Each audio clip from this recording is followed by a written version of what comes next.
Oi, pessoal, agora a gente vai resolver o primeiro exercício que eu mandei para vocês, que diz assim, vamos ler junto, e caso você não tenha tido a menor noção como fazer, a gente também faz junto. Diz assim lá, né, calcule a força gravitacional entre um elétron e um próton, separados pela distância de 0,5 angstrom, e um angstrom é 10 na menos 8 centímetros, então basicamente é 0,5 vezes 10 na menos 8 centímetros a distância entre eles.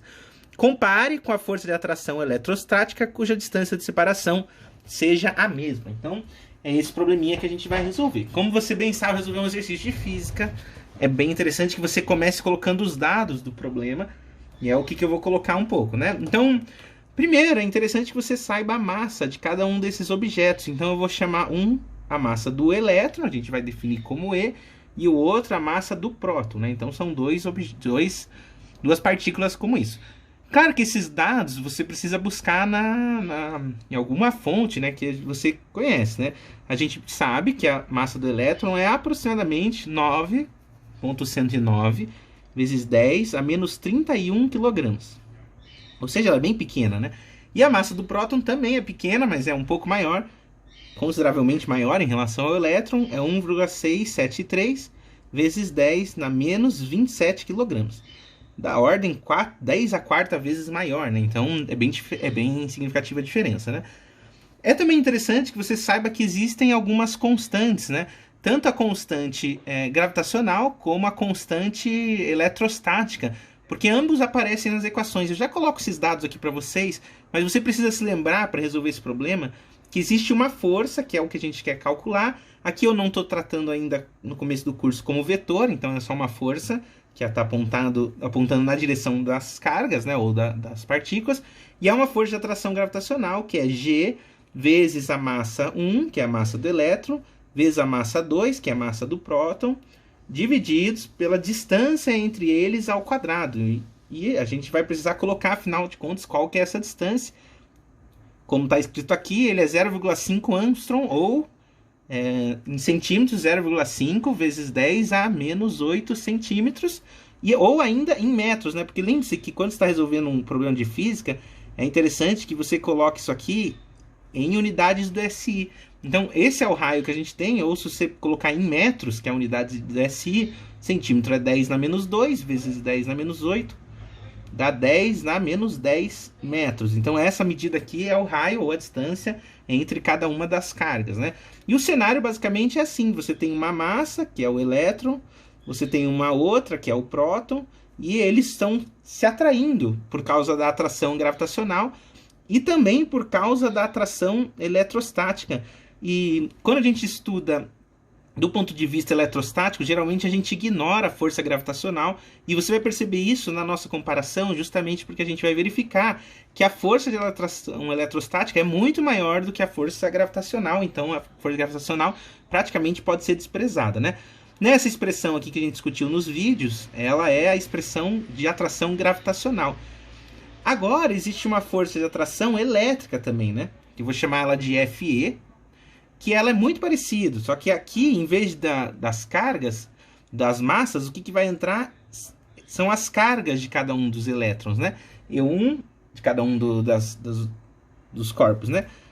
Carga do próton vezes carga do elétron, divididos pela distância entre eles ao quadrado. Então vamos comparar essas duas. Claro que a gente vai precisar, além das massas, também de cada uma dessas cargas. E essas cargas, elas são iguais, ó. Vou colocar aqui embaixo, quando a gente resolve esse do... E1 é igual a E2, que são as cargas, né? Que é dada por 1,602 vezes 10 a menos 19 coulomb, tá? Então essa aqui são as cargas tanto do elétron como do próton, certo? Agora também entram as constantes. A gente sabe que a constante eletrostática, ela tem um valor que também é tabelado nessa expressão, por meio de experimentos. A gente sabe, durante as aulas, a gente discutiu que existem forças que são proporcionais ao inverso do quadrado da distância, como essa daqui. Mas esse valor de K e quais são os multiplicadores e o de G, eles entram por experimentos. Então, foi feito experimentos e a gente descobriu, né, mostrou que mais ou menos é 8,987 vezes 10 a nona, e a unidade de medida é Newton, metro quadrado, por Coulomb, carga ao quadrado, né? Coulomb ao quadrado. Ótimo, então com isso a gente já consegue determinar a força eletrostática. Da força gravitacional, a gente precisa colocar qual que é a constante gravitacional, que é chamada de G, né? Nesse caso, a constante gravitacional também é tabelada, tanto que eu estou consultando aqui, não sei de cor não, 6,673 vezes 10 na menos 11. Metro cúbico por quilograma por segundos ao quadrado. Essa aqui é o valor de G. Então a gente já consegue encontrar cada um dos valores, né? No caso da força gravitacional, isso aqui vai ser dado por G, que é toda essa expressão aqui, vezes ME, vezes MP, divididos por R ao quadrado. Então tome um cuidado um pouco na hora de colocar os dados, mas eu imagino que você não vai se perder na hora de colocar a calculadora. Eu imagino que você saiba fazer bem operações com números, com vírgula e tudo mais, né? Com notação científica, né, e tudo. Então vai colocando, ó, cada uma das cargas está aqui, ó, 9,109 vezes 10 na menos 31, e o outro é, o que não troquei? Massa G, ME, massa do próton, 1,673 vezes 10 a menos 27. Vale a pena fazer análise dimensional, mas eu vou pular isso nesse problema, mas você consegue perceber que essa força de fato é em Newton, tá? E essa medida aqui, o raio, é ao quadrado, então vai entrar 0,5 vezes 10 a menos 10 metros, só que ao quadrado.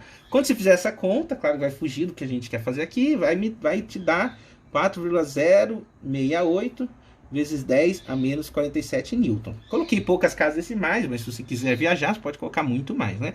Agora, em relação à força elétrica, deixa eu ver se está fugindo da câmera. Vamos levantar aqui. Ótimo. Em relação à força elétrica, a gente pode substituir os valores, ó, que é 8,987 vezes 10 a nona, que é o valor da constante, vezes as cargas, que nesse caso são iguais, né? Então ela vai entrar com 1,602 vezes 10 a menos 19. Como são duas, multiplicando fica ao quadrado, divididos pelo raio ao quadrado, e mais uma vez 0,5 vezes 10 elevado a menos 10 ao quadrado. Quando você faz isso, faz as contas na calculadora, você vai encontrar 9,133 vezes 10 a menos 8 Newton, tá? Então note que a gente acabou de encontrar tanto a força gravitacional entre o elétron e o próton, como a força elétrica, eletrostática, a força de atração eletrostática entre os mesmos, né? Só que o que ele está pedindo o problema é para comparar a força gravitacional com a força de atração eletrostática. Quando a gente diz comparação, geralmente a gente quer dizer quanto maior é uma da outra. E para a gente dizer isso, a gente pode colocar a maior, que note que é eletrostática, né? Essa aqui é 10 a menos 8, essa é 10 a menos 47, sobre a menor, que é FG. FE sobre FG. Faça a divisão aí, que vai dar 9. Vou até escrever aqui, ó, 9,133 vezes 10 a menos 8, divididos por 4,068 vezes 10 a menos 47. Claro que já fiz essa conta aqui para você. A gente encontra 2,245 vezes 10 a 39. Então, note que é da ordem de 10 a 39. Você não consegue nem imaginar esse número. O quanto maior é a força de atração eletrostática em relação à força de atração gravitacional. Ambos são massas, então existe força de atração gravitacional, mas ela é desprezível quando você está analisando o que está acontecendo em interação de elétrons, tá? Então, muito legal esse problema. Vamos ver o próximo em breve. Tchau!